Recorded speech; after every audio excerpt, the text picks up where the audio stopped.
Hey guys, Beast here. I'm back with another guide today. I haven't done a guide video in a while, and I'm really excited for this one because this guide is basically a 2-1-1 opener against Zerg. So this is the TvZ guide, except there's a little variation in the build. I know a lot of you guys have been doing the 2 racks stim pushes against Zerg, and you've probably noticed in the past couple of weeks they're not really working as well as they used to because the Zergs kind of adapted to the whole push, and it's a lot harder to do damage. So this is the new variation of it that I'm pretty sure you'll get a lot of wins with it because simply Zergs are not that good against it right now. And what most Zergs are doing these days against 2 racks once they scout it is just mass sling and mass queen, and they're kind of deflecting it pretty easily these days. So let's get started. So the way we'll do this, this is played, as you can see in the top left, against a AI. I just want to show you guys the build order itself, and then you guys will see how that actually works out in the game. So just like in any TvZ game, no matter what build order you go for, you want to wall off at your ramp to prevent those link run bys in the early game as well as the mid game as well. So the build order is, like I said, the standard 14 depot. You want to follow it up by 15 barracks and then gas right after that as soon as you have minerals for it. So you can see the racks is going on 16 supply, making another SCV, making the gas, and I'll speed things up a bit till the barracks finishes. After this, you want to be getting your fast expand, and the moment the barrack finishes, you want to build a Reaper since you will have exactly 50 gas. You'll build a Reaper that you want to scout with. And one thing I want to mention is, as you guys probably know, I coach a lot of people, and a lot of them have very similar problems as far as the Reaper scouting goes. So people often ask, what do I do with the Reaper itself? What is my goal with it? Where am I going? And so on. So what you want to do with the Reaper is eventually scout your opponent, but you don't want to send it straight across the map, in my personal opinion. The reason for that is, I'll pause the game right here. The reason for that is because a lot of the Zergs are doing pull first and instead of a hatchery first. So if you send your Reaper across the map, the Zerglings will come around and cancel your CC or kill your SCV, and you basically have to run the Reaper back, losing the sissy build time on the natural, and then you're kind of behind straight from the get-go. Now, let's get back to the build. After starting your command center on the natural, you want to start your second barracks. Once your Reaper finishes, you will start a reactor right here, and then you will grab a depot. Now, the Reaper, what I'll do with it, I kind of improvised, what I do against Zerg. So I kind of send it to the middle of the map, and then I slowly pull the Reaper back. I scout around, like you can see in this replay, just to make sure there's no links running around on both sides of the map, trying to be sneaky and canceling your CC or anything like that. Now, when you have 100 gas, with the SCV that is building the second depot, you want to build your factory. One thing you will notice that deviates from the standard 2 racks is that I'm just taking my second gas now. And the reason for that is, you will see how the follow-up is after this, but the reason for taking the second gas so delayed is because you simply don't need it with this variation of the 2 barracks. Now my orbital is done and my 2 Marines are coming out, so at this point I'm feeling pretty safe to send the Reaper across the map because I'll have the 2 extra Marines to deflect the links, the CC is done. So the only thing they can do is try to chase the SCV, which Marines are going to deflect pretty easily. With this Reaper, what you want to do against Zerg is check the third bases first. A lot of the people send the Reaper straight into the main base and lose it. Just check the third bases first. If you're on map like Odyssey, there's 2 possible third bases. So check the third base here, check the third base here, and if the Zerg is still on 2 base by the time the Reaper comes at this point, you need to scout the main base because there's probably something fishy going on or just super delayed third base. Either way, it's kind of telling if the Zerg has third base or no, what he's up to, without you necessarily scouting his main base.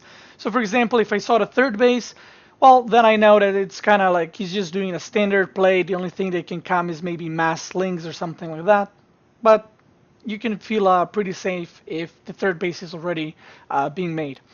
Now to continue with the build order. My factory is done, and you can see I'm not doing anything with it yet. I'm mining from the gases here, and once I have around 130 gas, I will start my starport, and I start the reactor on the factory as well. I'm still producing Marines. I got Stim in the meantime, long before the factory even started. So you want to start your Stim first and then the factory. So you can see the reactor is going up, starport is going up, and at this point you want to continuously produce Marines, continuously produce SCVs, and start walling off your natural. Because once you move out, you don't want Zerglings to be running by into your natural and dealing damage, because that's one of the ways to simply lose the game. Now you'll notice at this point, around 50 supply, I start producing double depot. And the reason for that is, well, you simply need it because you'll be making too many units at this point. Now the thing that you'll notice is different. I'm not lifting my starport and putting it on reactor. I'm instead producing Hellions with a medevac, so no add-ons on the starport for now.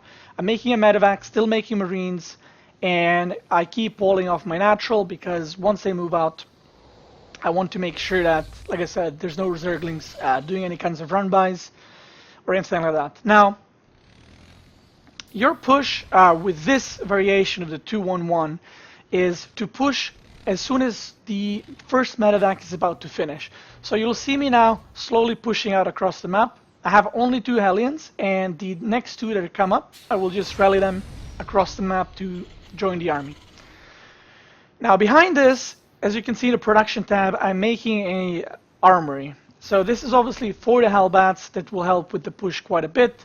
My natural is walled off, not getting supply blocked, and the 2 extra Hellions that popped up, I'm sending them across the map to join the rest of the army. Meanwhile, back at home, Stim just finished. I will start combat shields soon. I'm still producing reactor Hellions, and the second medevac is coming at the same time. Now, there's 2 options as far as this medevac goes. So you can either load up this medevac with the 4-6 Marines or 4 Marines, 2 Hellions, and send them to your reinforcements, or send them as reinforcements to help your push. Or what I like to do is send this medevac straight to the Zerg's main base. So then I'm attacking 2 sides at the same time, and it's a lot harder for the Zerg to split their units properly. Behind this, I'm still making units. I started combat shields, and the push is finally coming at the Zerg space. Okay, as you guys know, this guide so far has been me playing against AI just to kind of show you what the build order is like. But I wanted to show you the real situation from a ladder game, how this build should work, and what you should be doing as you're executing the first push. So as you can see here, like I mentioned already, you can send the second medevac into their main base instead of reinforcing, but in this specific game, I actually decided to reinforce my army and push and do just like one big push instead of harassing 2 sides at the same time. So as you can see, as I'm pushing in, I try to obviously scan, clear some creep. I managed to catch 2 queens pretty fast. And as I'm moving on to the creep, there's so many lings. And if you're doing old 2 barracks, this amount of lings, especially with +1 carapace, which is also very common from the Zerg to kind of counter the 2-rack stim drop. With this amount of units, they will easily be able to deflect you, but against this specific build, I actually go normal speed just so I can explain in depth what's going on here. So I can see some banelings just started morphing, and there's just lings and queens. So at this point, I just want to push straight on before the banelings morph and just get as good of an engagement as I can. So obviously you want Hellbats on the lings, and as you're doing this push, try to get behind a mineral line or into the mineral line so your Hellbats can get the most surface area.